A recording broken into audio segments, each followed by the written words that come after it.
नमस्कार, मैं हूं आपके साथ पराग गुप्ता। आप देख रहे हैं अपना भरोसेमंद channel India news Uttar Pradesh Uttarakhand. Hindu धर्म में शारदीय नवरात्र का व्रत विशेष रूप से करने का विधान है। नवरात्रि के चौथे दिन नवदुर्गा के चौथे स्वरूप के रूप में मां दुर्गा की पूजा माता कुष्मांडा के रूप में की जाती है। चौथे नवरात्र को चैत्र शुक्ल पक्ष की चतुर्दशी को माता कुष्मांडा का पूजन होता है। इस दिन भक्त भोग में मिठाई, फल और मालपुआ अर्पित करते हैं। मान्यता है कि मां कुष्मांडा की पूजा से सभी मनोकामनाएं पूरी होती हैं।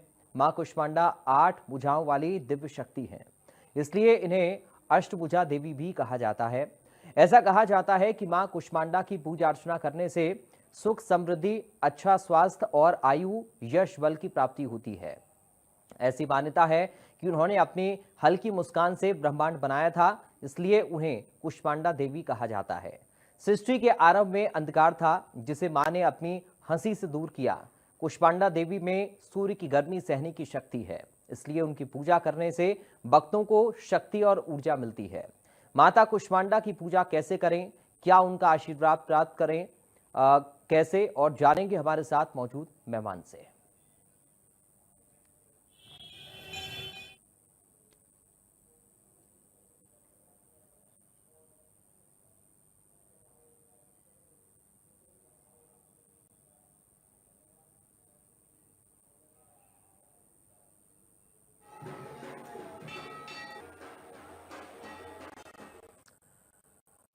ज्योतिष आचार्य मोहित शुक्ला जी इस वक्त हमारे साथ जुड़ गए हैं। डॉक्टर मोहित शुक्ला जी, आपका बहुत स्वागत है इंडिया न्यूज पर। मोहित शुक्ला जी, नवरात्र में चौथे दिन मां कुष्मांडा की हम पूजा अर्चना करते हैं और नवरात्रों का बेहद महत्व हिंदू धर्म में है। हर दिन का अपना एक अलग महत्व है। हर दिन मां के एक नए स्वरूप की पूजा की जाती है। मां कुष्मांडा के बारे में क्या दर्शकों को आप बताएंगे, कैसे उनका आशीर्वाद मिल सकता है और किस तरह से उनकी पूजा अर्चना करनी है? मैं शुरुआत चाहूंगा यहीं से आप करें मोहित जी। देखिए, सबसे पहले मैं माँ कुष्मांडा को प्रणाम करना चाहता हूँ। या देवी सर्वभूतेषु माँ कुष्मांडा रूपेण संस्थिता। नमस्तस्यै नमस्तस्यै नमस्तस्यै नमो नमः। ओम कुष्मांडाय नमः। तो माता जो कुष्मांडा है, उनके विषय में मैं सबसे पहले ये बताऊंगा। जब सृष्टि नहीं थी, अर्थात सर्वत्र अंधकार व्याप्त था, और उस समय जैसे अमावस्या की रात्रि होती, चंद्रमा नहीं होता, कहते बड़ी घोर रात्रि होती है। इसीलिए देखिए, दीपावली में दीपक जलाए जाते हैं प्रकाश करने के लिए। जी। और अमावस की रात्रि में भी मगर तारे होते हैं। कहते हैं प्रलय काल की जो रात्रि होती है उसमें तारे भी नहीं होते हैं, तो तारों का भी प्रकाश नहीं होता। ऐसा घोर अंधकार जिस समय था, उस समय कौन था? उस समय माता कुष्मांडा थी। और माता कुष्मांडा ने अपनी मधुर मुस्कान से सृष्टि के ब्रह्मांड की रचना की, क्योंकि अंड माने होता है ब्रह्मांड, और ब्रह्मांड की जिन्होंने रचना करी, इसीलिए उनका नाम कुष्मांडा पड़ा। और इसका वर्णन वेद में आता है, तो मैं उसका वर्णन भी मंत्रों का बता देता हूँ कि कहाँ पे वेद में आया। ओम ऋतं च सतं च अभिद्वा तपसो अद्य जायत ततो रात्र जायत ततः समुद्रो अर्णवः। ओम समुदर्णवादधि संवत्सरो अजायत अहोरात्राणि विदधति विश्वसमिषतो वसि। ओम सूर्या चंद्रमसौ धाता यथा पूर्वं कल्पय दिवं च पृथ्वीं च अंतरिक्षं तो स्वः। अर्थात कि जिस समय घोर अंधकार था, उस समय देवी ने जब मधुर मुस्कान करी, तो सबसे पहले संवत्सर का, सूर्य का, और सूर्य से अन्य ग्रहों का निर्माण हुआ। और सूर्य लोक ही देवी का स्थान माना जाता है। उसके उपरांत पृथ्वी पर देवी ने समुद्र की रचना करी, संवत्सर की रचना करी, अंतरिक्ष में तारों की रचना करी, और इस प्रकार से देवी ने संपूर्ण ब्रह्मांड की जो रचना करी, उसका बड़ा सुंदर वर्णन जो है वेद के मंत्रों में मिलता है। और देवी ने चंद्रमा की भी रचना करी, और फिर जो है इस प्रकार सृष्टि की रचना का जो वर्णन है, बड़ा सुंदर वैदिक मंत्रों में मैंने अभी को जैसा बताया। और इन मंत्रों का पाठ करने से बड़ी अद्वितीय शांति मिलती है, और देवी की उपासना से मन शांत।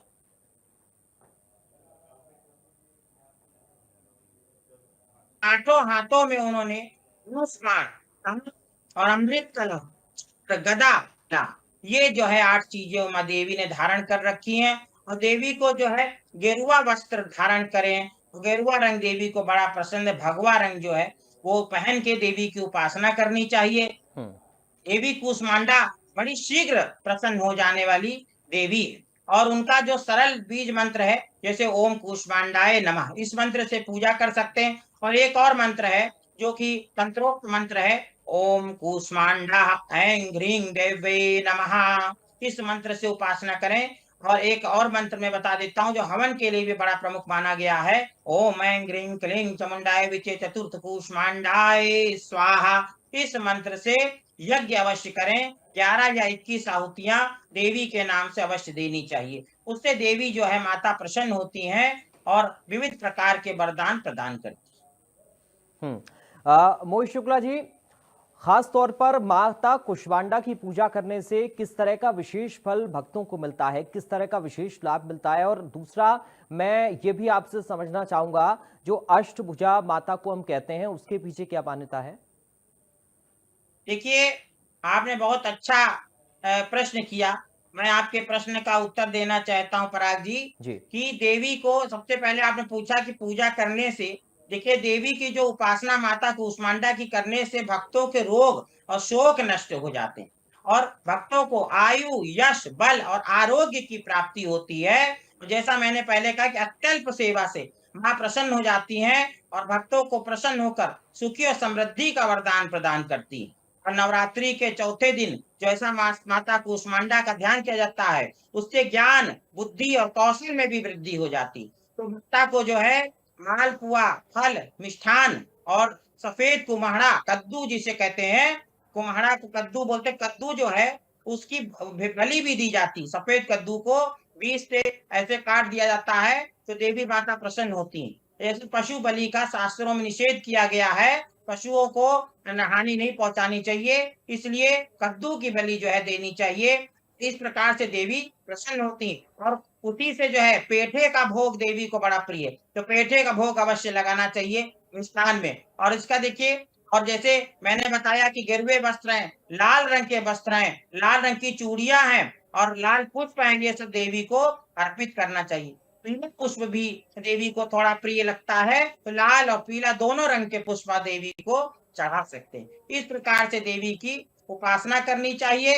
और जैसा आपने कहा कि अष्टभुजा जो देवी की हैं, क्योंकि देवी 8 भुजाओं में नाना प्रकार से शस्त्र धारण करती हैं। और जो अष्ट उनकी भुजाएं हैं वो शक्ति का परिचायक हैं। कि जैसे एक साधारण व्यक्ति के 2 हाथ होते हैं, देवी के 8 का मतलब है कि अष्ट गुना शक्तिशाली। देवी की जो शक्ति और महिमा इतनी अपरंपार है और शीघ्र की सवारी उसका प्रतीक है, शक्ति का प्रतीक है कि देवी की शक्ति अद्वितीय है। उनका सामना बड़े से बड़े असुर और दानव कोई नहीं कर सकता है। सर्वश्रेष्ठ जो है देवी है। इस प्रकार से देवी शक्ति उनका नाम भी है और शक्ति का स्वरूप है। देवी शक्ति स्वरूपा है, इसलिए देवी को अष्टभुजाधारी कहा जाता है।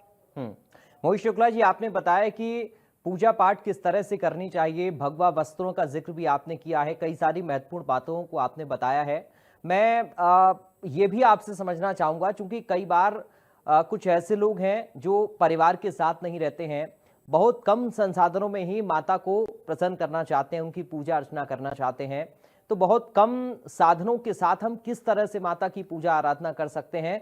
क्योंकि ये जो 9 दिन का वक्त है, ये सनातन धर्म में बेहद महत्वपूर्ण है और बेहद पवित्र माना जाता है। देखिए, जो लोगों को बहुत समय पूजा नहीं कर सकते हैं, तो उसके उनको मैं बहुत सरल विधि बताता हूँ कि जिनसे उनसे देवी माता प्रसन्न होती हैं। जी। देखिए, सबसे बड़ी चीज है, जितनी भी हम पूजा उपासना करते हैं वो इसलिए करते हैं कि हमारा आचरण शुद्ध हो। तो सबसे बड़ी चीज आचरण शुद्ध रखिए। जैसे कि झूठ मत बोलिए, किसी के साथ छल कपट मत करिए और पवित्रता बनाए रखिए। पवित्रता 2 प्रकार की होती है, कि एक मन की पवित्रता और एक शरीर की पवित्रता। नित्य स्नान करिए, स्वच्छ रहिए और ओम का जप, जहां भी आप बैठे, जिस स्थान पर आप बैठे वहां ओम ओम। देखिए, वेद में लिखा ओ 3 और माँ, ये नाड़ी स्पंदन 3 बार हो, तब तक ओ बोलना है। मुंह बंद करते माँ अपने आप हो जाता। माँ में अनुस्वार है, हलंत है, आधा है। ओम ओम का उच्चारण सबसे सरल है और सनातन का जो प्रतीक है, झंडा है जो, उसमें भी ओम का चिन्ह बना हुआ। तो इसलिए ओम का उच्चारण से पूरे, चूंकि माँ कुष्मांडा ने पूरे ब्रह्मांड की रचना की है और ओम से ही ब्रह्मांड की रचना माता ने करी है, तो इसलिए ओम अपने आप में संपूर्ण मंत्र है। और शाकाहारी तो सबको रहना है, अंडा, मांस, मछली, इन सब चीजों का प्रयोग नहीं करना है, किसी प्रकार का नशा नहीं करना, ये सबके लिए सुलभ है, हर व्यक्ति इतना तो कर ही सकता। और दान पुण्य हमेशा करते रहिए। और जो जो है कन्या को जो है दान करना, कन्या का सम्मान करना, ये जो है, और नारी शक्ति का सम्मान करना, ये नवरात्रि का उपवास का सबसे बड़ा संदेश जो है वो जगत को जाता है। इसके साथ में सूर्य ग्रह का जो है वो बड़ा गहरा संबंध माता कूष्मांडा से है, क्योंकि माता का निवास सूर्य में ही है। और माता कूष्मांडा को ब्रह्मांड की सृजन शक्ति कहा जाता है, पोषक शक्ति। और आप देखिए सूर्य से ही ग्रहों का जन्म हुआ है, सूर्य से ही ऊष्मा और प्रकाश हमें प्राप्त होता है। तो सूर्य जो है वो स्ट्रांग होता है ज्योतिष शास्त्र के अनुसार। जिनका सूर्य कमजोर है उनको देवी कूष्मांडा की पूजा आराधना अवश्य करना चाहिए। और इस प्रकार से आप देखिए कि जिन बुध ग्रह कमजोर है उनको भी देवी की ऊर्जा, और जो बुध, चूंकि देवी जो है वो हमें बौद्धिक क्षमता को हमारी बढ़ाती है, और चूंकि ऊर्जा का वो केंद्र है, इसलिए बुध का भी उनसे संबंध है। तो हमारे दो ग्रह स्ट्रांग हो जाएंगे, सूर्य और बुध। और सूर्य बुध जब स्ट्रांग होते हैं तो बुद्धादित्य योग बन जाता है, जो कि राजयोग है। तो इसलिए देवी की उपासना से ज्योतिषीय दृष्टिकोण से देखने पर ऑटोमेटिक राजयोग का फल प्राप्त हो जाता है। इस हम्म। प्रकार से जो है हमें देवी की उपासना से ये ग्रहों की शांति भी होती है। हम्म। मोहित शुक्ला जी, उपवास का कितना महत्व आप मानते हैं नवरात्रों के मौके पर, और इसके नियम क्या हो सकते हैं, क्या तौर तरीके होने चाहिए, क्योंकि उपवास लोग अपने अपने तरीके से अपनी सहूलियत के हिसाब से रख लेते हैं आजकल। देखिए उपवास का मैं बड़ा वैज्ञानिक आधार बता देता हूँ, जी। क्योंकि ऋतु परिवर्तन के समय ये हमारे दो नवरात्र जो प्रकट हैं, और उसमें आप देखिए कि शारदीय नवरात्र और चैत्र जो सबके लिए अनिवार्य बताया गया है। इसमें ऋतुओं का भी ठंड आने वाली है, और हम लोग गर्मी और बरसात होते हुए उसको ठंड की ओर बढ़ रहे हैं, और जब चैत्र नवरात्र आती तो हम गर्मी में प्रवेश कर रहे होते हैं। तो ऋतुओं का परिवर्तन, इस समय बैक्टीरिया वायरस बहुत ज्यादा मात्रा में पनपते हैं, और हमारा डाइजेस्टिव सिस्टम भी बिगड़ता है। अगर हम अपने डाइजेशन को कंट्रोल रखते हैं तो हमारी बीमारियों से हम बचे रहते हैं। इसके लिए ऋषियों ने उपवास का नियम बनाया कि हम अन्न का सेवन ना करें, हल्का कर लें। अब बहुत से लोग क्या करते हैं, कहने को उपवास, जैसा आपने बहुत अच्छी बात कही कि कुछ लोग अपने हिसाब से पराग जी कर लेते हैं, व्रत रखते हैं और होटल में खाना खाते खूब सारा, कूटू के आटे की सब्जी भी खा लिया, फल भी खा लिया, मिठाइयाँ भी खा ली, और सिंघाड़े का भी आटा, कूटू का भी, और साबूदाने की खीर, और फिर उसकी पकौड़ी भी, और फिर इतना ऑयल और सब हो जाता है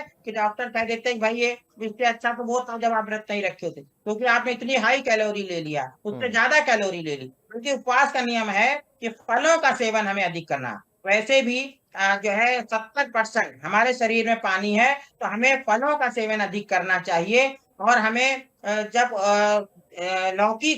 लौकी जो है वो बहुत ही लाभकारी बताई गई उपवास में। सायंकाल लौकी का हलवा, लौकी की खीर, लौकी की सब्जी, और सेंधे नमक का सेवन करना चाहिए, समुद्री नमक का सेवन नहीं करना चाहिए, और पूर्णतः सात्विक रहना चाहिए। और इस प्रकार से आप देखिए कि जो लोग व्रत नहीं रहे, जैसे कि गर्भवती स्त्री, बालक, वृद्ध और रोगी व्यक्ति जो है जिनको उपवास निषेध किया गया है, उनको उपवास नहीं करना चाहिए, क्योंकि उनका स्वास्थ्य गड़बड़ हो सकता है। और गर्भवती महिलाओं के पेट में शिशु होता है, उनको भोजन की अधिक आवश्यकता होती, तो उनके लिए निषेध। तो उनको जो है सात्विक आहार मगर ग्रहण करना चाहिए, मांस, अंडा, मांस, मछली उनके लिए निषेध है। तो इस प्रकार से आप देखिए कि जो उपवास अगर आप सही विधि विधान से रखेंगे तो इन 9 दिनों में आपके शरीर में ऑटोमेटिक इतनी ऊर्जा आ जाएगी, क्योंकि फलों से हमें वास्तविक ऊर्जा प्राप्त होती है।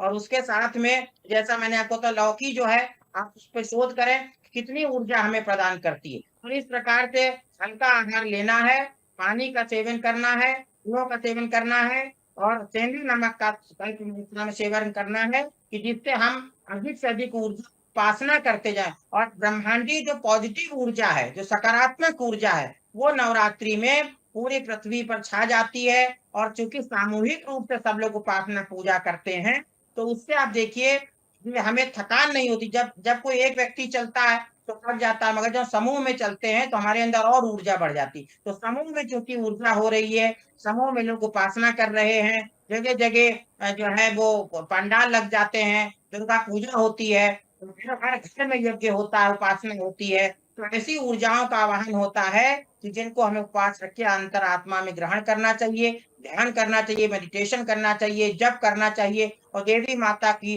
जो है पूजा, उपासना, आराधना, हवन, यज्ञ और शंखनाद, ये सारी चीज़ें करने से हमें बहुत सकारात्मकता मिलती है, डिप्रेशन, तनाव सब कुछ दूर हो जाता है। मोहित शुक्ला जी, आपने बताया कि उपवास और फिर उसके दरमियान आपको किन बातों का ध्यान रखना है। कई बार बहुत से ऐसे लोग हैं, जैसा आपने भी बताया कि कुछ बीमारियां अगर लोगों के साथ में जुड़ी हुई हैं और उपवास रखकर उन्हें दिक्कतें बढ़ सकती हैं, तो वो ना रखें। देवी माँ की पूजा करें, आराधना करें, मन को सच्चा रखें और शुद्ध रखें, ये बेहतर है। जो लोग उपवास नहीं कर सकते हैं, उनको लेकर खास तौर पर खाने पीने की वस्तुओं में या पूजा पाठ में किस तरह की सावधानी उन्हें बरतनी चाहिए, किस तरह के नियम? चूंकि अक्सर हम लोगों को ये भी कहते हुए सुनते हैं या करते हुए भी देखते हैं कि ऐसे मौसम में माफ कीजिएगा, इन दिनों में जो प्याज है, लहसुन है, इन चीजों का भी इस्तेमाल आप त्याग दें। जो तामसिक भोजन है उसको तो आपने बताया ही, ये भी क्या उसी सब में आता है? देखिए, प्याज और लहसुन को जो है तामसिक माना गया है। हम्म। और इससे क्या होता है, प्याज लहसुन जब कोई व्यक्ति खाता है तो उसके देखिए कच्चा प्याज लहसुन खाने से दुर्गंध मुंह से आने लगती। हम्म। तो इसलिए जब हम पूजा उपासना कर रहे हैं, जप कर रहे हैं, शुद्धता का वातावरण कर रहे हैं, उस समय प्याज लहसुन खाने से, क्योंकि इससे दुर्गंध उत्पन्न होती है, इसलिए इसका सेवन नहीं करना चाहिए। औषधि रूप में सेवन करना बताया गया अथर्ववेद में प्याज लहसुन का, मगर इसको पूजन उपासना व्रत और जब व्रत उपवास नहीं कर रहे हैं, नवरात्रि के समय में निषेध किया गया है। हम्म। इसलिए प्याज लहसुन का हमें सेवन नहीं करना चाहिए। और इसके पीछे एक बड़ी रोचक कथा भी है, जी। पौराणिक कथा, कि जब भगवान जो है नारायण अमृत पान करा रहे थे देवताओं को, राहु ने जो है छल से अमृत पी लिया। और अमृत पिया, तैसे ही सूर्य चंद्रमा के बीच में राहु बैठा था। सूर्य चंद्रमा ने बता दिया कि देखिए राहु ने जो है वो अमृत पान किया, दैत्य है, देवता नहीं है। भगवान ने तुरंत उसका सिर काट दिया। और जैसे ही सिर काटा, थोड़ा-सा अमृत की 2 बूंद जो है उसके मुख से छलक गई, जैसे ही सिर कटा। तो 2 बूंद में एक जो है वो प्याज बना, एक लहसुन। और उसके, चूँकि वो अमृत की बूंद है इसलिए उसका औषधीय प्रयोग है। वो रक्त की शुद्धता करता है, लहसुन कोलेस्ट्रॉल को कंट्रोल करता है, हम्म। बहुत सारे औषधीय गुण हैं। मगर चूँकि राक्षस के मुख से गिरा था इसलिए उसमें दुर्गंध प्रकट हो गई। तो ये बड़ी अच्छी और रोचक और बड़ी संतुष्टि प्रदान करने वाली कथा है। जी। और जिसमें बड़ा सार निहित है, तो इसलिए इसको तामसिक माना गया, क्योंकि वो राक्षस के मुख से गिरा। तो हम्म। इसलिए इसका निषेध जी। भी कर दिया गया पूजन उपासना में। बहुत धन्यवाद डॉक्टर मोहित शुक्ला जी। आप जुड़े और आपने बेहद महत्वपूर्ण बातें हमारे दर्शकों को बताई हैं, उन श्रद्धालुओं को बताई हैं जो 9 दिनों तक मां की आराधना करते हैं और मां के अलग अलग स्वरूपों की पूजा करते हैं। तो फिलहाल अभी के लिए हमारे इस खास प्रोग्राम में मेरे साथ इतना ही। बाकी खबरों के लिए आप बने रहिए।